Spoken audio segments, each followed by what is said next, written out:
Bio Bio Televisión, con el auspicio de Mundo Empresas. Transforma tu empresa en una hiperempresa. Mundo Tecnología al alcance de todos. Mage de Dongfeng vuelve a sentir la magia de manejar. Libérate del estrés con Melipaz, tranquilizante natural de NOP Laboratorios, pinturas y adhesivos Lanco. Llegó la nueva forma de pintar con despacho en 24 horas. Presentan comentarios de Tomás Mochiati. ¿Andas acelerado? ¿Te sientes más irritable y alterado? ¿Te cuesta dormir bien? Tranquilízate naturalmente con Melipaz, que calma la ansiedad, relaja y reduce el estrés. Libérate del estrés con Melipaz. Pídelo en todas las farmacias del país. Tu negocio en manos expertas, con la fibra más premiada de Latinoamérica. Conversemos en el 600-9100-200 o en tumundo.cl/empresas. Actualiza tu negocio con la conexión del futuro.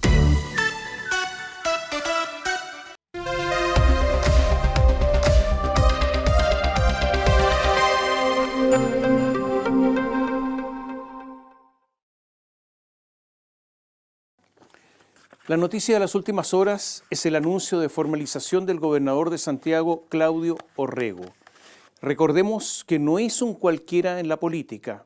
Ex demócrata cristiano, ex alcalde, ex ministro, pretendió ser presidente de la República. Sus actuales problemas comenzaron cuando explotó el caso Procultura. Es la fundación que más dinero recibió del gobierno. El jefe de Procultura es el médico psiquiatra Alberto Larraín.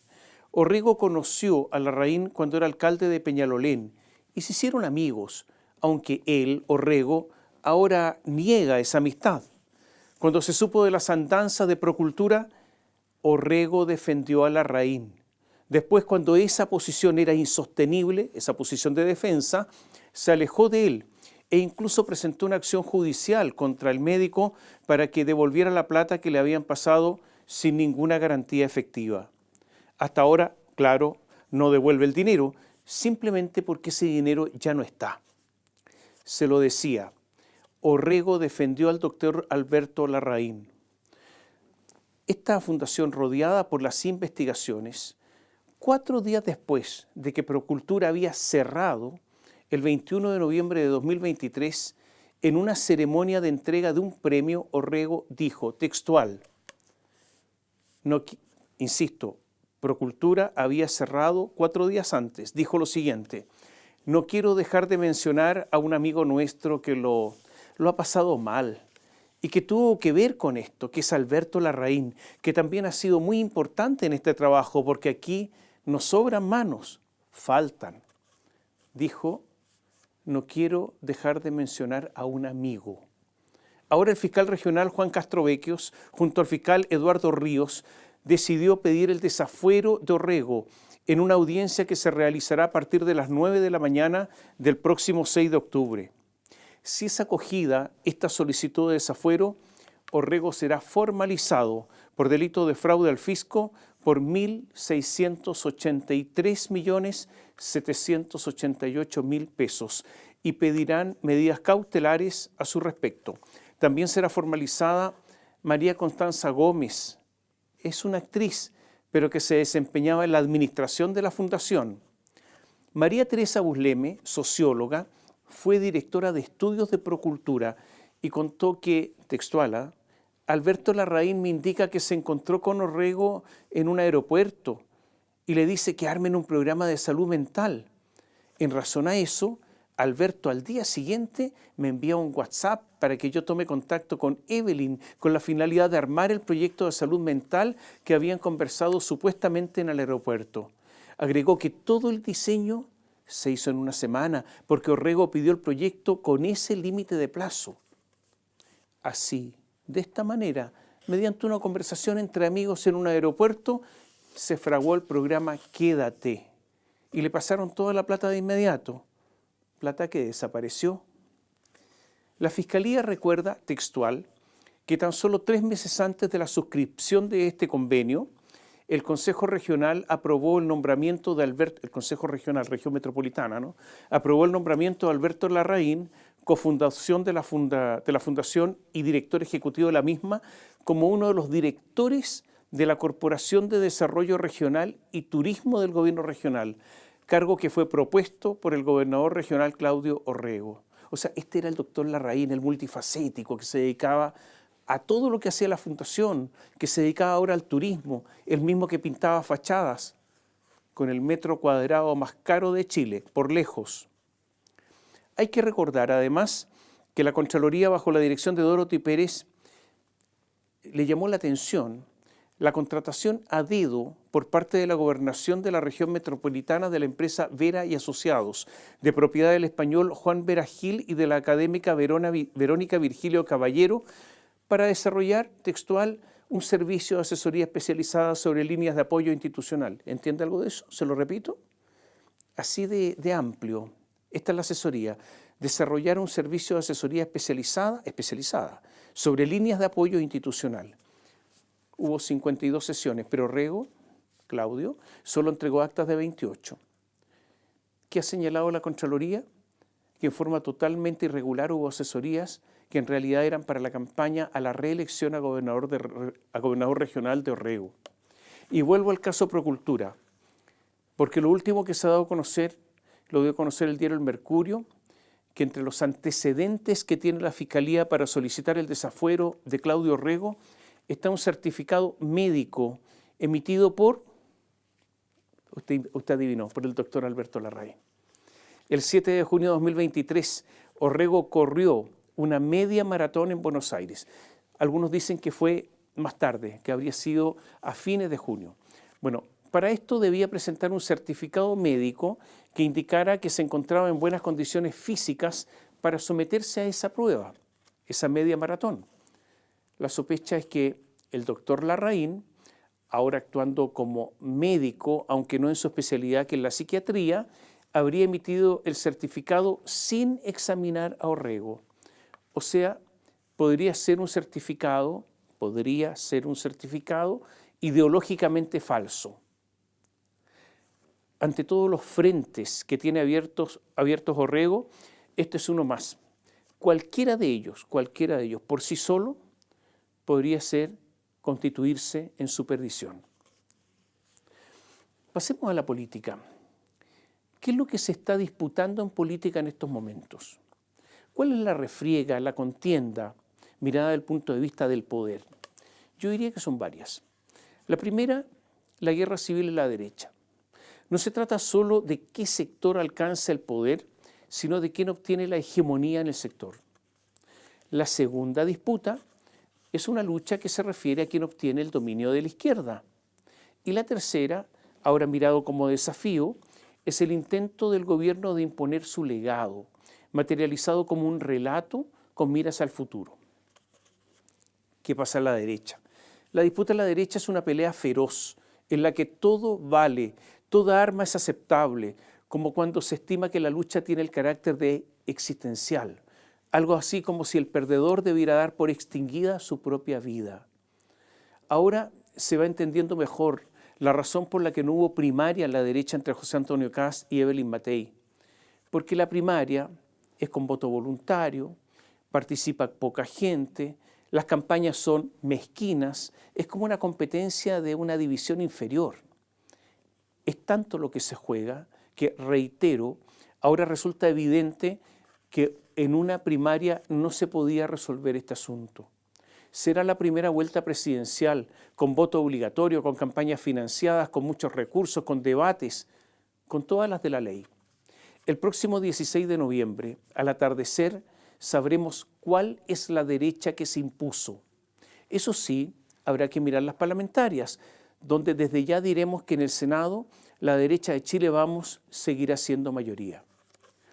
Todos lo sabemos. La ventaja ahora la tiene José Antonio Kast, que pasó a Evelyn Matei luego de que ella liderara durante mucho tiempo. Kast está en el intento de sostener el primer lugar en las preferencias y Matei en el intento de acercarse, y ocurre que queda poco tiempo. La candidata de Chile Vamos ha realizado muchísimos cambios en su comando, intentando dar un giro a la campaña.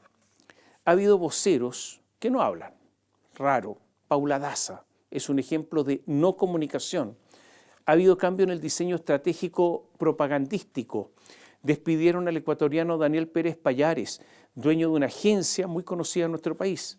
Y él fue sincero, dijo: renuncié porque tengo diferencias estratégicas y creativas con la campaña. Entonces incorporaron a los hermanos Sebastián y Cristóbal Segers, quienes trabajaron en la campaña del rechazo en el plebiscito de 2022. Y llegó el piñerismo en masa. Ya estaba el piñerismo, pero ahora en masa, cuando se dieron cuenta que la derrota de Matei era también la pérdida póstuma de Sebastián Piñera. Llegaron María Irene Chadwick y Gonzalo Gómez al equipo de Matei, quienes trabajaron para la primera campaña del expresidente Sebastián Piñera. Llegó como interventor Juan Sutil, expresidente de la Confederación de la Producción y del Comercio. Y esto no fue solo por un asunto de gestión, sino para demostrar que el poder económico está ahí, en ese comando, con Chile Vamos y su candidata. Como Evelyn Matei no remonta, en algunas encuestas lo hace, pero en márgenes reducidos, varios soñaban con una caída de Janet Jara lo suficientemente grande para que pasaran los dos candidatos de derecha a la segunda vuelta, y otros cruzaban los dedos para que Kast tropezara, ojalá se cayera, que cometiera un error grueso, casi existencial, que le permitiera a Evelyn Matei volver a competir. Pese a los errores y tropiezos de Janet Jara, es muy difícil que baje tan significativamente del porcentaje importante de ciudadanos que apoyan al gobierno de Gabriel Boric. Es un piso alto, por lo que es difícil que pasen dos candidatos de la derecha a la segunda vuelta. En una columna anterior dijimos que podría haber un desplome de Jara, principalmente por sus dudas programáticas, pero es difícil que sea de la magnitud que necesita Matei. La segunda opción, se lo decíamos, es que José Antonio Kast cometa errores lo suficientemente importantes que le signifiquen una caída en su apoyo. Y eso es lo que ha comenzado a ocurrir. No en cuanto a la caída en su apoyo, eso no lo sabemos, pero sí en cuanto a los errores. No sabemos, insisto, si esto va a tener impacto en las encuestas. Pero antes de analizar esto, lo vamos a ver. ¿Qué ha hecho estratégicamente Matei? ¿Cuál ha sido su estrategia? Atacar a Kast. Atacar a Kast donde más le duele. Sus adherentes han dicho que Kast representa a los ultra, o sea, a la ultraderecha. Y han dicho también que en un eventual gobierno de Kast no está garantizada la paz social. Estos dos argumentos que ha enarbolado a la izquierda, han dicho la izquierda que Kast es ultraderechista, han dicho que no garantiza paz social, ahora los esgrime el comando de Evelyn Matei. Alguien en forma irónica dijo que deberían haber un pago desde el comando de Matei al comando de Jara por pago de uso de propiedad intelectual ajena.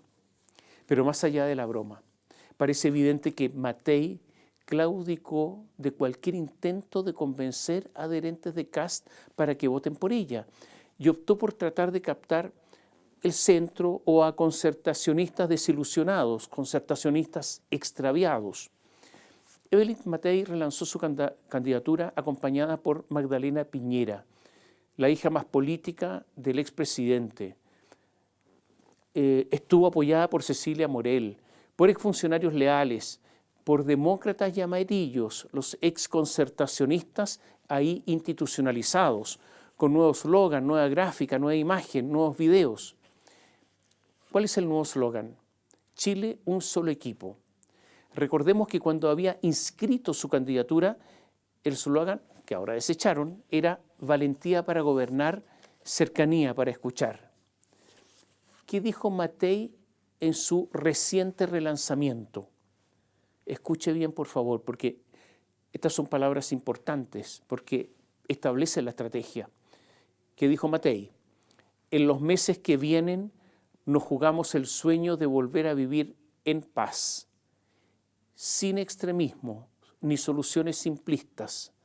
Tenemos la oportunidad histórica de retomar la senda del progreso, la misma que nos permitió recuperar la democracia, llegar a ser un país admirado en el mundo y construir acuerdos transversales como los que alcanzamos durante los gobiernos de la Concertación y del expresidente Piñera. Paz, concertación y desarrollo. Todo esto significa apoyar, naturalmente, sin condiciones, la PGU, la Pensión Garantizada Universal y la reforma previsional. Habló Matei de que hay que evitar soluciones simplistas. Habló de populismo, habló de demagogia, habló de politiquería. ¿A quién se está refiriendo? A Kast. Escuche, esto dijo además: no se trata de salir a matar a todo el mundo o matar a todo el mundo con la ley marcial. Eso se puede hacer de otra manera. ¿A quién alude? A Kast. Otra más. Nosotros fuimos capaces de llegar a un acuerdo para la PGU, para la reforma previsional, a pesar de lo que había planteado este gobierno, del cual somos oposición, pero sentíamos que era bueno para las chilenas y los chilenos y por lo tanto nos sentamos a discutir. Claro, después nos dicen que somos todos derechita cobarde. ¿A quién le dice eso? A Kast. Criticó lo que llamó populismo refundacional y recordó el triunfo del rechazo a la nueva Constitución en 2022 por un 62%, la que se considera además, por la nueva Constitución de Kast, la que se considera la gran derrota de Kast. ¿Ve que no es una exageración hablar de guerra civil? El argumento más delicado utilizado por el comando de Matei es ese de que solo ellos, en la derecha, garantizan lo que se llama la paz social. Este ha sido el argumento de la izquierda, como le decía recién, y que adquirió mayor relevancia durante la dura oposición que hizo la izquierda al segundo gobierno de Sebastián Piñera y después del estallido social. Recuerde algo, recuerde usted que el acuerdo para iniciar el proceso para una nueva Constitución se llamó Acuerdo para la Paz Social y la Nueva Constitución, textual. Esto de la paz social está dando vuelta. Quien fue brutalmente claro fue el marido de Evelyn Matei, Jorge Desormeaux. ¿Qué dijo Desormeaux? Textual: vamos a tener menos paz social en un eventual gobierno de Kast que en un gobierno de Evelyn Matei. Le respondió el economista Bernardo Fontaine del comando de Kast. Dijo: Sebastián Piñera tuvo un programa radicalmente distinto al de José Antonio Kast y sin embargo le hicieron la vida imposible, hubo un estallido social, todo lo que sabemos. Añadiendo que Evelyn Matei se dice que es heredera de Sebastián Piñera. O sea, esa gente, ¿de qué paz social viene a hablar? ¿Qué se imaginan si a ellos les hicieron el estallido social? Por lo tanto, ellos no aseguran nada. Esta es la disputa de la derecha. Entonces, aunque parezca curioso, Evelyn Matei y la izquierda estarían en algo de acuerdo. Que Kast sería una especie de ultraderechista y que no garantiza la paz social y la gobernabilidad. Naturalmente que esto tiene matices. La izquierda cree que tampoco Matei garantiza eso de la paz social. Incluso el presidente Gabriel Boric intervino en esta discusión. ¿Qué dijo Boric? Yo estoy muy orgulloso porque aquí se demuestra otra de las cosas importantes que tenemos como gobierno, que la política se puede hacer con diálogo social y eso asegura gobernabilidad. En los últimos días hemos tenido debates sobre la paz social y la gobernabilidad y permítanme hacer una reflexión. Cuando hay sectores de derecha que plantean que este gobierno no ha tenido estallidos sociales porque nosotros fuimos los causantes, yo les digo, ustedes no entienden nada. Yo les decía que el argumento de la paz social es delicado, básicamente porque el Partido Comunista ha dicho permanentemente que durante este gobierno tiene un pie en la moneda y el otro en la calle. Y si es oposición, sus dos pies estarán en la calle. Las huelgas, las manifestaciones, la llamada resistencia activa, interrupciones de tránsito. O sea, el control de la paz social o la alteración de ella la tienen ellos, a piacere. Algo podría estar ocurriendo al respecto, incluso ahora que el gobierno de Gabriel Boric llega a su fin. Usted se ha dado cuenta, ha habido nuevos atentados en la Araucanía, han reaparecido los mamelucos blancos en los liceos llamados emblemáticos y recién unas 200 personas atacaron una madrugada la comisaría de Carabineros de Peñalolén, en Santiago, con una sola persona detenida, una mujer. ¿No le parecen situaciones conocidas, incluyendo la inoperancia policial? Bueno, ocurre que, ¿por qué es delicado el argumento de la paz social? Porque es antidemocrático. Significa que solo algunos pueden gobernar, que los otros pueden participar en el juego democrático, pero jamás ganar.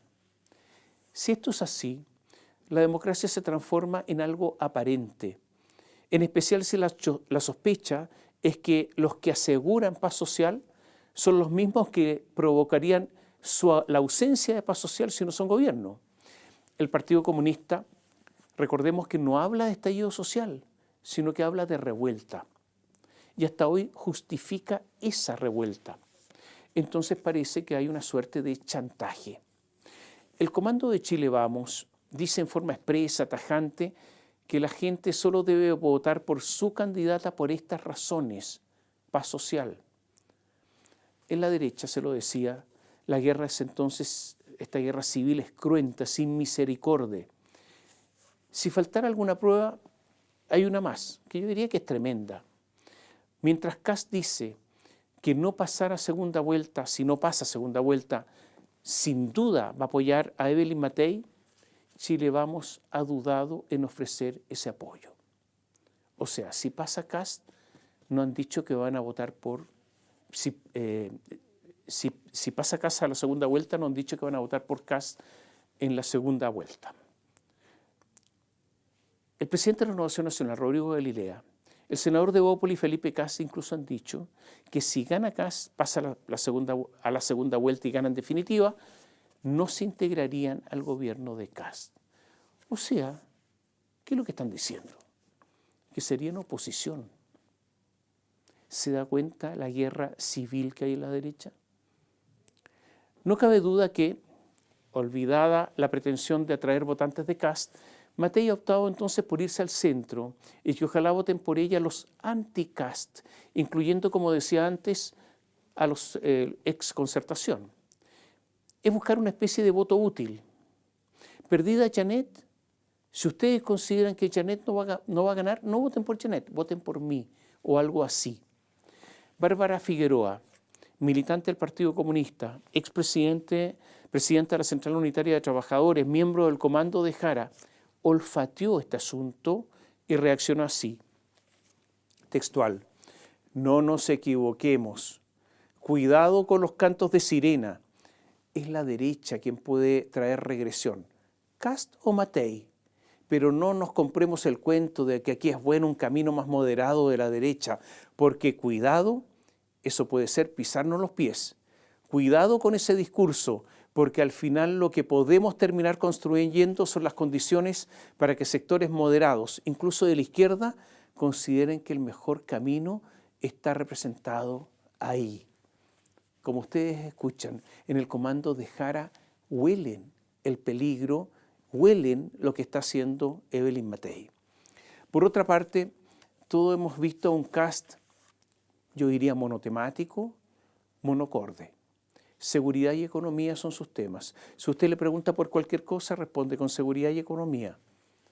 Pero en los últimos días, Kast ha cometido errores.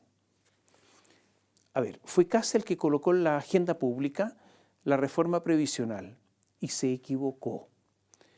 Es verdad que uno de los temas principales del rechazo en el plebiscito constitucional de 2022, la constitución de Boric, fue el llamado a que toda cotización debía ir de inmediato a la cuenta individual de las personas. Ese fue uno de los grandes argumentos para el rechazo constitucional, que la plata fuera de cada cotizante. Bueno, ahora ocurre que con la reforma previsional eso no se cumple. Es verdad que Kast ha estado siempre en contra de la reforma. Es verdad que ha puesto el acento en el obligado préstamo que los ciudadanos deben hacer al Estado. Y es verdad que es posible, y yo digo incluso probable, que ese préstamo al Estado, que el Estado difícilmente lo devuelva, al menos en forma íntegra. Y podemos hacer una pregunta relativamente simple. Si el Estado no tiene dinero ahora y por eso obliga a los ciudadanos a prestárselo, ¿qué asegura que en el futuro sí tendrá dinero para devolver esa plata? Con todo respeto, pero nadie lo puede asegurar.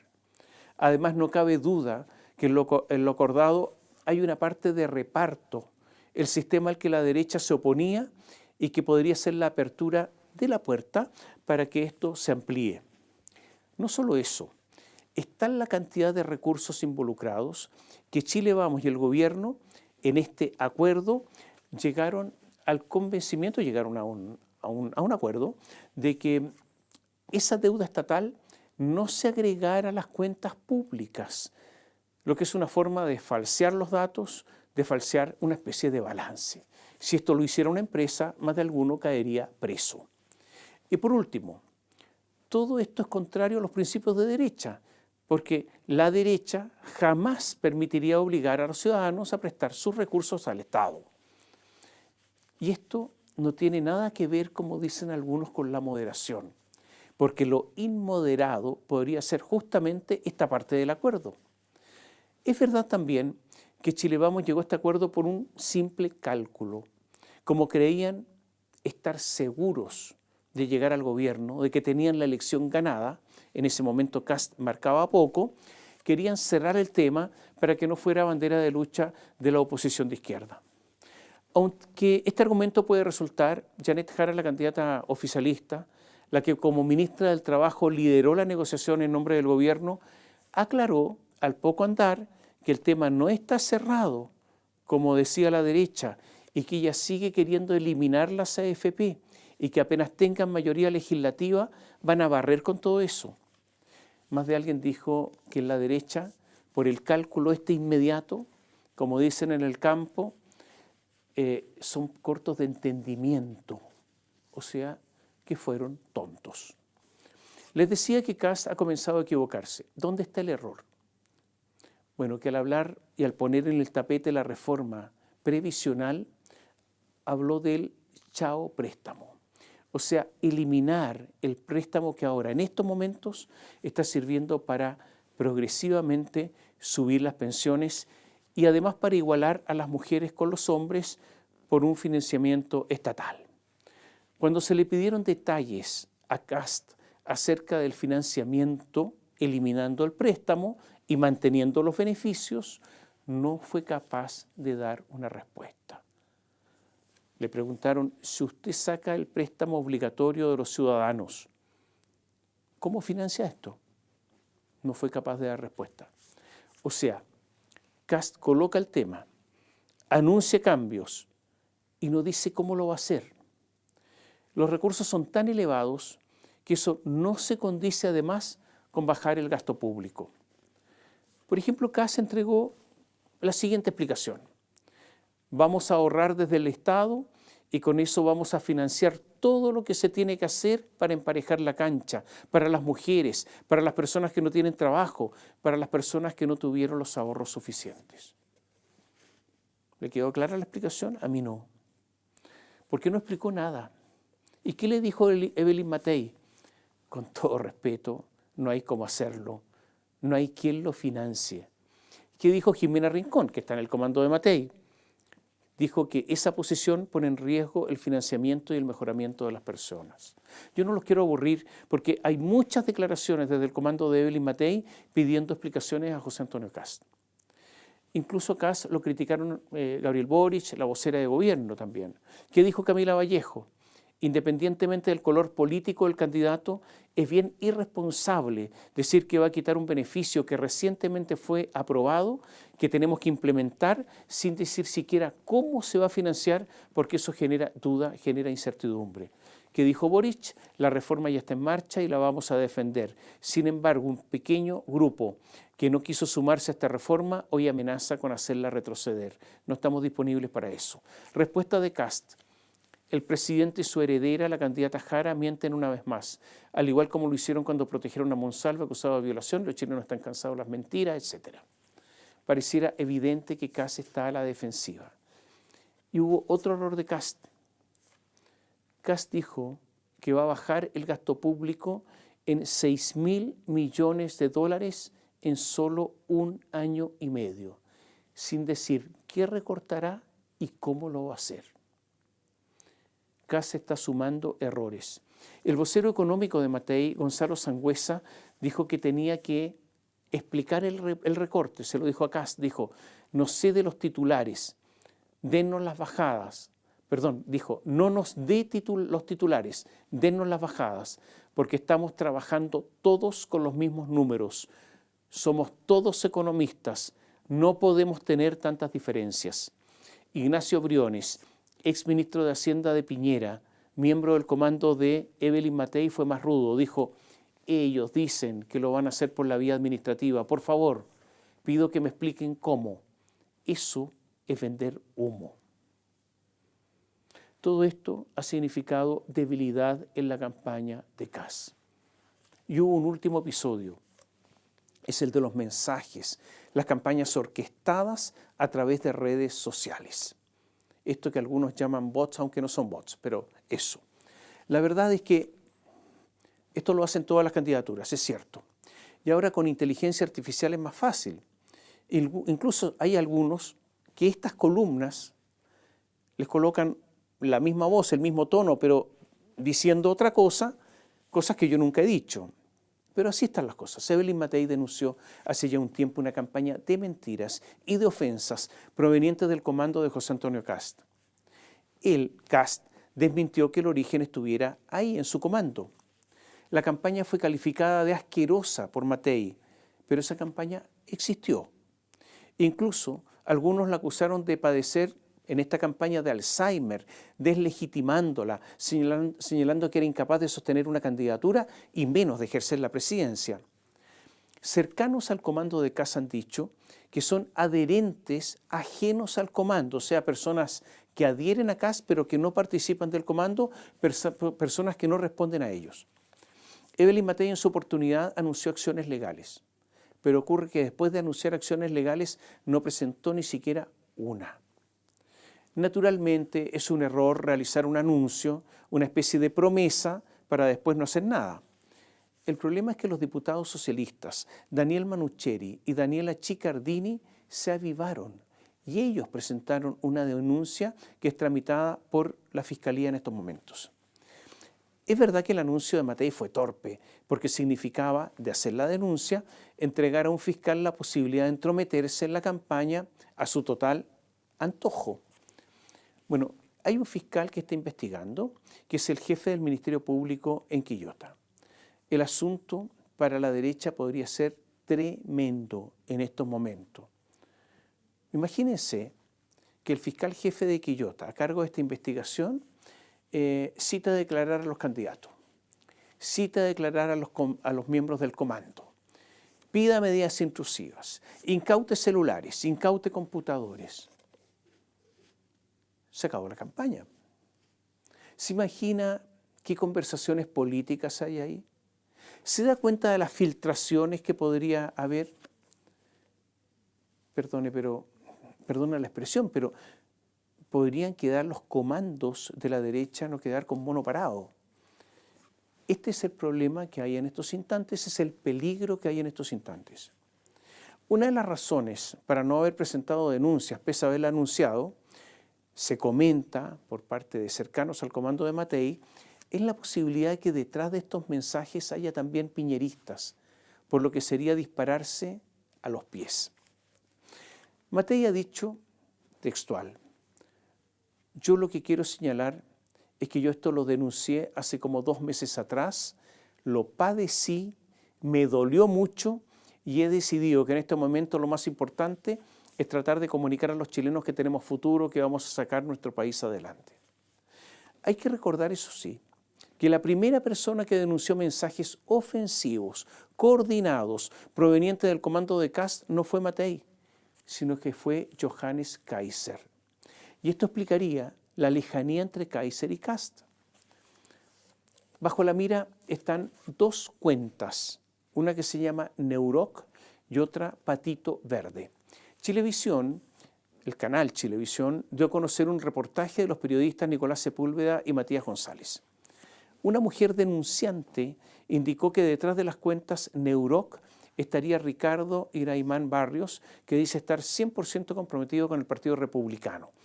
Y desde ahí hay ataques a Matei y Janet Jara. Las publicaciones en X, ex Twitter, lo llevaron a la cuenta Patito Verde.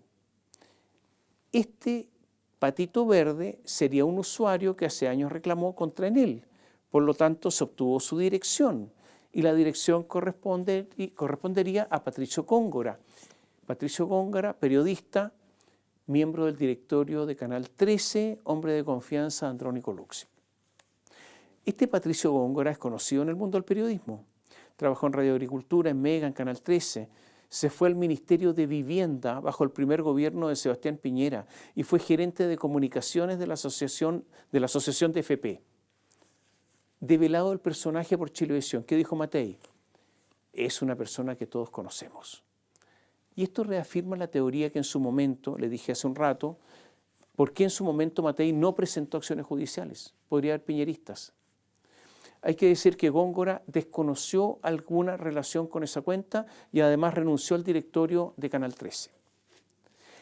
Y por si fuera poco, ahora viene un nuevo error de Kast. Dijo Kast, cuando respondió todo esto, dijo, será una campaña dura y llena de mentiras de la izquierda y algunos medios funcionales a ella. Y lo dijo en la red X, junto a una foto con un tablero de ajedrez. Y apuntó al periodista Sergio Jara, de quien dijo es hermano de Janet Jara. Dijo, me llama la atención que un canal le dedique tanto tiempo a los bots que nosotros rechazamos. Ojalá que el señor Sergio Jara, que es jefe de investigación que lleva adelante esto, dedicara también tiempo al crimen organizado. El error está, por parte de Kast, en que Jara trabaja en el matinal y nada tuvo que ver con el reportaje, que depende del equipo de prensa. Erró. Enemol dijo, podríamos preguntarle al hermano de Jara, que está a cargo de la investigación, si él de verdad encontró algo. Curiosamente, el medio de comunicación que hace una investigación, entre comillas, larga de todo lo que ocurre, no lo he visto con el mismo ahínco persiguiendo narcotráfico y asesinatos del fin de semana, que son las preocupaciones de verdad de las personas, y así atacó a Sergio Jara. El gobierno, cuyo principal enemigo es Kast, en forma coordinada con parlamentarios oficialistas, disparó de inmediato. Varios parlamentarios replicaron el reportaje. Janet Jara dijo casi de inmediato, la manipulación con bots ya no es sospecha. No sorprende que venga de la ultraderecha. Los republicanos son los responsables. José Antonio Kast debe pronunciarse. Y respecto a la vinculación que él hace, en primer lugar, con otros temas, como el caso Monsalve o con un familiar mío, lo encuentro realmente una cobardía. Eso dijo Janet Jara. Laura Albornoz, una ex DC en constante movimiento, miembro del comando oficialista, escribió, Kast miente. Camila Vallejo dijo, aquí hay un reportaje, insisto, que señala un hecho muy grave porque da cuenta de que hay una especie de orquestación detrás de la difusión de mentiras con mucha odiosidad, no solamente contra la candidata Matei y la candidata Jara, sino que contra el propio gobierno y el presidente. ¿Qué dijo Kast? Para caer en la provocación de la candidata no estoy. Ustedes se dan cuenta que la lucha por quien pasa segunda vuelta está totalmente desatada. Insisto, no es solo la presidencia, es la hegemonía de la derecha la que está en juego. Los últimos días han sido muy malos para José Antonio Kast. La disputa entre las derechas ha sido de tal magnitud que han permitido que Boric, Vallejo, parlamentarios oficialistas intervengan en esta disputa. O sea, este es el peor escenario. La pregunta es si esto impulsará a Evelyn Matei, que le queda poco tiempo para recuperarse en las encuestas. Por lo tanto, hay que mirar los próximos sondeos. Septiembre es un mes decisivo, porque después ya podría ser tarde. Habría que agregar necesariamente algo más. Ponga atención, por favor. El país está polarizado, y esto ocurre por lo que los proyectos de derecha, cualquiera de las derechas, y los proyectos de izquierda son tan disímiles que es imposible llegar a acuerdos. Y esto obliga a las personas, a cualquiera, a definirse en favor de uno u otro sector. Quienes algo conocen la historia de Chile saben que esto ha ocurrido en otras oportunidades. Si al próximo gobierno de derecha, porque todas las encuestas indican que el próximo gobierno será de derecha, por lo menos eso es lo que se indica ahora, si al próximo gobierno de derecha le va mal, el péndulo girará a la izquierda radical que hay en Chile. Y por lo tanto, la Constitución de Loncón y Atria sería posiblemente de nuevo la alternativa. Si al próximo gobierno le va mal, hay altas posibilidades que la izquierda logre la votación suficiente para lograr los 4/7 en el Congreso y modificar la Constitución y también las leyes orgánicas constitucionales que solo requieren de mayoría absoluta e imponerse sin necesidad de un plebiscito de entrada, sin una convención constitucional, sin plebiscito de salida, simplemente cambiando radicalmente la Constitución actual y reflotando el sueño abortado el 4 de septiembre de 2022. Yo no sé si la inteligencia de la derecha alcanza a percibir este escenario. Y otra cosa a considerar, amplios sectores económicos, después del estallido, sacaron sus capitales de Chile. Aunque la derecha chilena sigue teniendo una estrecha relación con los sectores empresariales, estos sectores empresariales ya no sienten una raigambre decidida en el país. Se calcula que han salido capitales por 50.000 millones de dólares. Es posible que esto guste a sectores de izquierda, porque estima que es la huida de quienes consideran sus enemigos. Pero todo esto tiene enormes efectos en la dirigencia, en la economía y en la derecha.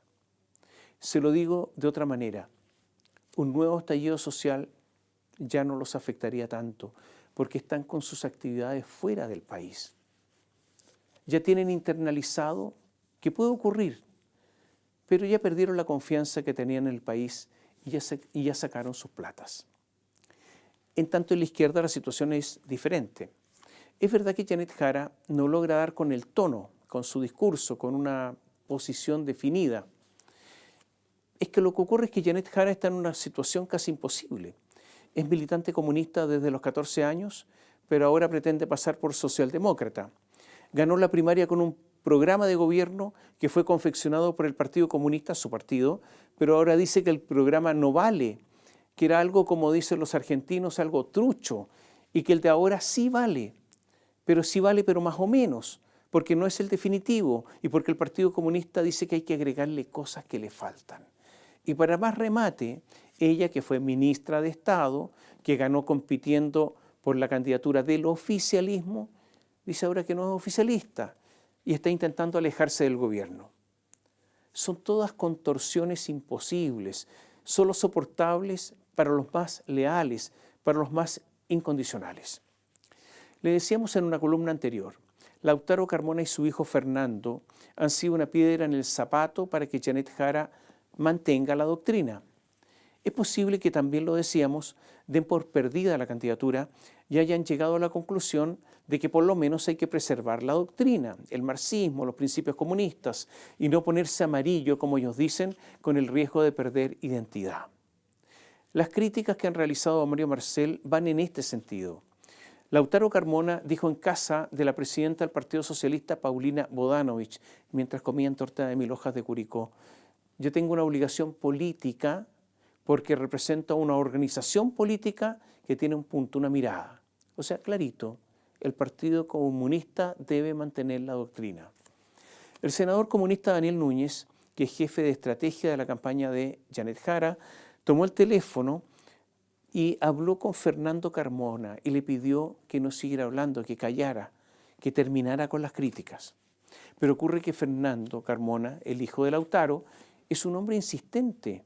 Hizo llegar a la Comisión Política del Partido Comunista lo que llamó formulaciones, que no es otra cosa que el intento de reincorporar al programa de Jara algunas cosas por ella eliminadas para la primera vuelta.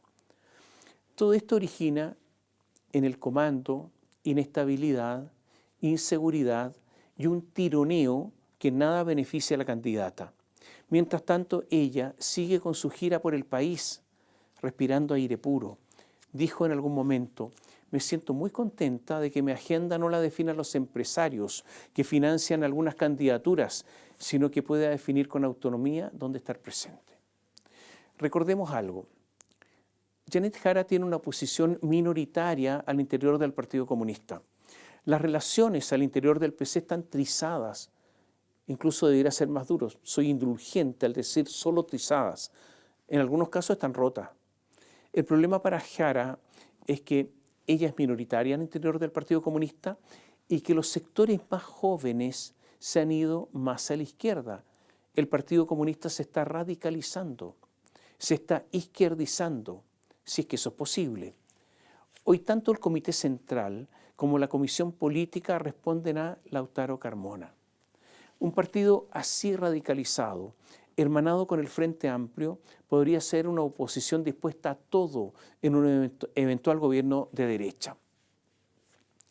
Hace unos días se celebraron los 80 años del diario El Siglo, el órgano oficial del Partido Comunista.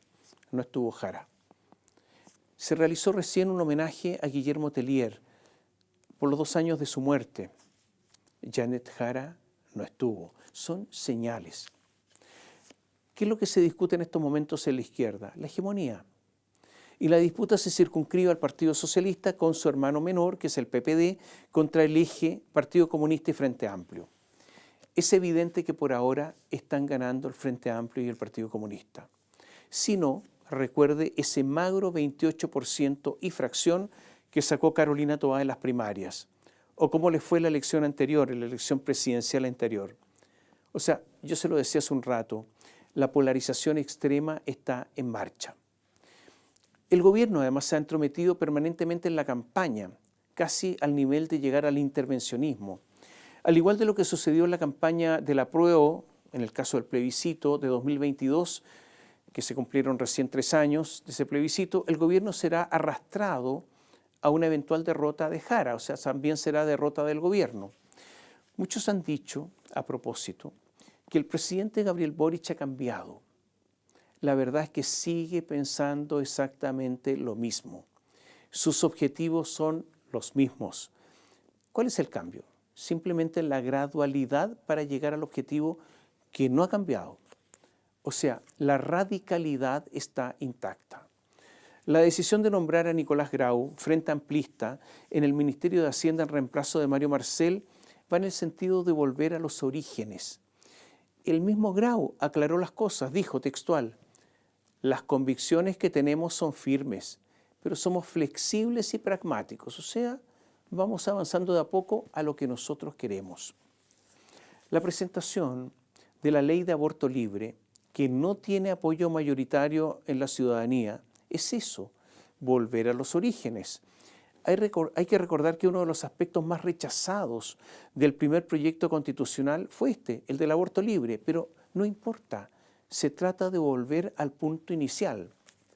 Lo mismo ocurre con la negociación laboral por rama, llamada por el gobierno con el nombre publicitario de negociación multinivel. Con la concentración económica que hay en Chile, simplemente eso provocaría más concentración y la posibilidad de que un pequeño pueda crecer. El Frente Amplio y el Partido Comunista se han ocupado de tener mucha gente en cargos en el aparato estatal con sus militantes. Algunos temporalmente, pero otros en forma definitiva. Exante puso un ejemplo. Entre enero de 2024 y marzo de 2025, 6 funcionarios de la Dirección de Educación Municipal de Santiago, contratados durante la administración de Iracy Hasler, militante comunista, dejaron la municipalidad y asumieron cargos en 4 unidades del Ministerio de Educación comandado por Nicolás Cataldo, del Partido Comunista. El mismo medio, y esto a propósito de lo que sucede en el Estado, contó que lo que ocurrió en la Dirección de Presupuestos, que está dirigida por una militante del Frente Amplio, Javiera Martínez. Esta es una de las reparticiones donde mejor se paga en el Estado. Escuche bien. En el mes de junio, cerca de 60 directivos y profesionales recibieron bonificaciones de entre 8 y 11 millones de pesos. Junio fue súper bueno porque en meses anteriores, abril y marzo, solo habían recibido en forma extra entre 4 y 5 millones de pesos.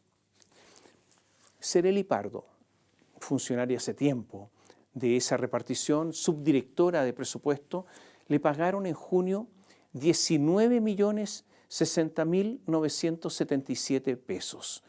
Tania Hernández, ella se ocupa de lo que ellos llaman racionalización. Ella se embolsó 18.811.795 pesos. Estas dos funcionarias recibieron 11 millones de pesos en bonos porque desempeñan funciones críticas. Esto no significa que ellas no tengan un acentuadísimo espíritu de servicio público. La directora, Javiera Martínez, militante del Frente Amplio y nombrada justamente por ser militante de ese partido político, recibió un poco menos, 17.573.217 pesos. Y de estos, 8 millones son bonos. Y sigue ex ante. 8 directivos de planta con remuneraciones brutas de 16 millones en junio, 10 millones corresponden a bonos, 7 con remuneraciones de 15 millones, bonos de 10 millones, y 9 con sueldos entre 13 y 14 millones con bonos de 8 a 9 millones de pesos. Entre los funcionarios a contrata, Luis Madariaga, jefe del Departamento Técnico de la Información, registra en junio una remuneración bruta de 16,1 millones de pesos, que incluye el bono de 10 millones. Ruth Fuentes, ella jefe del Subdepartamento de Gestión y Desarrollo de Personas, obtuvo 15,2 millones debido a su bono de 9,6 millones. Otros 34 profesionales a contrata recibieron bonos de 8 millones y fracción. Varios de ellos perciben asignación de función crítica. Pero no hay que ser injustos, no son solo ellos. En la Subsecretaría de Hacienda se observa que las bonificaciones de junio están también entre el orden de 4 y 5 millones, pero no de 10. La Dirección de Presupuesto dio una explicación y dijo, mira, en realidad lo que pasa es que junio es un mes especial, porque se juntan varios bonos.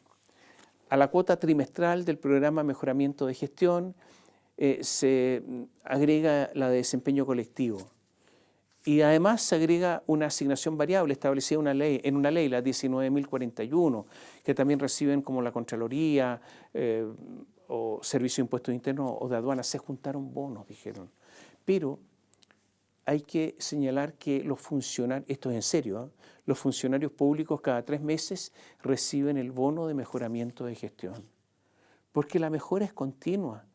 Es siempre, es permanente, aunque usted seguramente, que es una persona distraída, no se da cuenta. El ministro de Seguridad, Luis Cordero, se acogió a la tesis que está enarbolando el gobierno para su legado, decir que el país está normalizado. Como Cordero dice de él que es un hombre de derecho, habló solo en el ámbito de su competencia, la seguridad pública, con una voz engolada, con un intento de parecerse a ese magnífico discurso de Martin Luther King, Yo tengo un sueño, insisto, con una voz engolada que parecía más comedia, tanto que es imposible no experimentar cierta incomodidad al verlo y escucharlo, porque podría acercarse al ridículo. Cordero habló de cifras, de esfuerzos, para decir que gracias al gobierno esto ya estaba normalizado. Es imposible no pensar entonces que los candidatos que tanto hablan de la delincuencia están errados, porque según Cordero esto está normalizado. Naturalmente que en la locución, y el ministro sabe de estas cosas, hay convenientes omisiones. Nada dice de la benevolencia de los primeros tiempos de este gobierno con los inmigrantes, de la decisión de este gobierno de levantar el estado de excepción en la Araucanía, del deseo y la promesa de no usar la ley antiterrorista. Nada dice que parlamentarios de gobierno votaron permanentemente contra las leyes de seguridad, ni que todavía se dicta la ley de inteligencia, la ley de uso de la fuerza, la RUF, ni la ley de infraestructura crítica, y que ante la necesidad de usar armas no letales como las pistolas Taser, que las usan policías en muchos lugares del mundo, aquí sería solo un plan piloto para casos de violencia intrafamiliar, algo realmente payasesco. Por eso el asunto es triste. Es entre lo del ministro, es entre un tono pomposo, con omisiones evidentes y un diagnóstico que es una bofetada a tantos chilenos que sufren las consecuencias de la delincuencia. Pero la idea del gobierno es establecer este relato, este legado. Nosotros normalizamos el país. ¿Dónde? ¿En qué? En todo. Pero no es el único ridículo que se hizo en los últimos días. El Tribunal Electoral absolvió a Daniel Jadwe, por lo que por ahora puede seguir siendo candidato a diputado. Hay una apelación en estos momentos pendiente ante el Tribunal Calificador de Elecciones.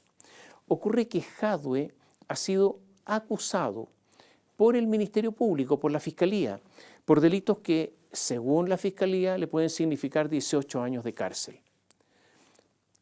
¿Qué es lo que es un ciudadano? Un ciudadano es una persona que tiene derecho a sufragar, a votar. Un ciudadano es una persona que puede elegir votando y ser elegido. Eso es un ciudadano. ¿Qué dice la Constitución en el artículo 16 textual? El derecho a sufragio se suspende por hallarse la persona acusada por delito que merezca pena aflictiva. ¿Qué dice el Código Civil? Cuando el sentido de la ley es claro, no se desatenderá su tenor literal. Los jueces del Tribunal Electoral, por 2 votos contra 1, salvaron, voy a repetir la palabra, salvaron a Daniel Jadwe, fallando contra el texto expreso de la Constitución. Cuando una persona es acusada, no puede ser candidato. Ellos fallaron contra la Constitución, la misma que juraron cumplir y hacer cumplir. Todo esto forma parte de una comedia. La Fundación Artesanías para Chile operaba dentro de la red de fundaciones que tenía la presidencia y funcionaba bien, ganaba plata, funcionaba bien. Pero llegó Irina Karamanos. ¿Se acuerda de Irina? Sí, Irina Karamanos. Y decidió que todas las fundaciones se repartieran entre ministerios y a la Fundación Artesanía de Chile le tocó el Ministerio de las Culturas. Tenían un enfoque comercial, vendían mucho y eso les servía a los artesanos que realizaban, confeccionaban sus productos y se los vendían. Pero pasaron a una visión cultural, definido por los burócratas del ministerio. De hecho, el directorio de Artesanías para Chile son solo funcionarios. Pese a que recibe un aporte de cerca de 1.300 millones de pesos anuales, está quebrada. Esto no le había pasado antes.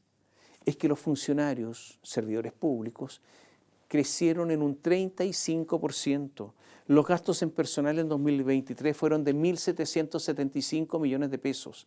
Ahora están reduciendo el personal, reduciendo el número de tiendas. De 8 pasaron a 5. Una comedia artesanal. Otra, Daniel Andrade, ¿se acuerda usted el de Democracia Viva? La primera fundación que hizo explotar todos los casos de las fundaciones. Daniel Andrade, el que representaba a Democracia Viva, el que no fue capaz de manejar las finanzas de esa fundación. Ahora está de profesor de economía.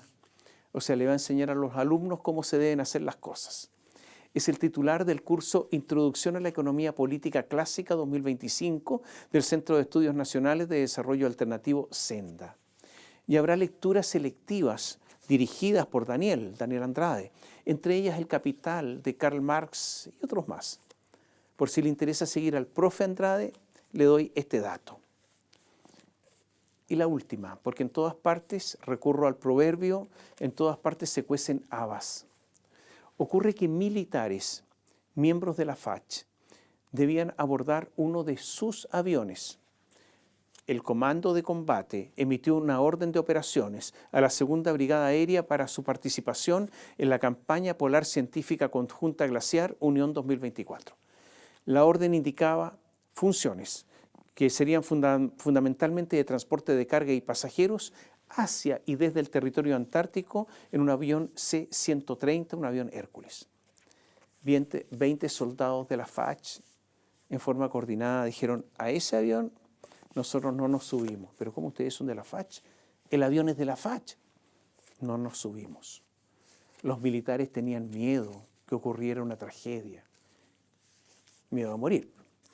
Hubo varias reuniones, hubo deliberaciones, argumentos para allá y para acá. Esto duró muchos días. El temor de los militares chilenos fue superior a cualquier orden. No se embarcaron después de días de tiras y afloja, como les decía. Y la FACH se enojó. Les dijo que, textual, contribuyeron con su conducta a un ambiente de desconfianza en las tripulaciones, afectando su disponibilidad para cumplir funciones propias del servicio en el cumplimiento de una misión institucional que en definitiva se materializó con éxito con medios aéreos asignados, quebrantando y eludiendo sus deberes militares, produciendo una falsa alarma, desorden o confusión en las tripulaciones, incumpliendo órdenes permanentes del servicio que alteraron el régimen imperante en la unidad de desempeño. ¿Se da cuenta de la avalancha de faltas cometidas? Entonces recibieron una sanción, 3 días de arresto.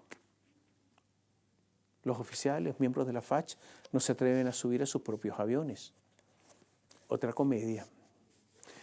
Les sugiero que quede atento a lo que resuelva el Tribunal Calificador de Elecciones en el caso Jadwe, que mire las encuestas para ver cuánto puede haber afectado la mala semana a Kast, que mire al gobierno, porque hay varios heraldos anunciando la buena nueva de la normalidad, que mire a Janet si sigue estancada, porque ahí sí que el Partido Comunista la puede dejar caer y el costalazo podría ser feo.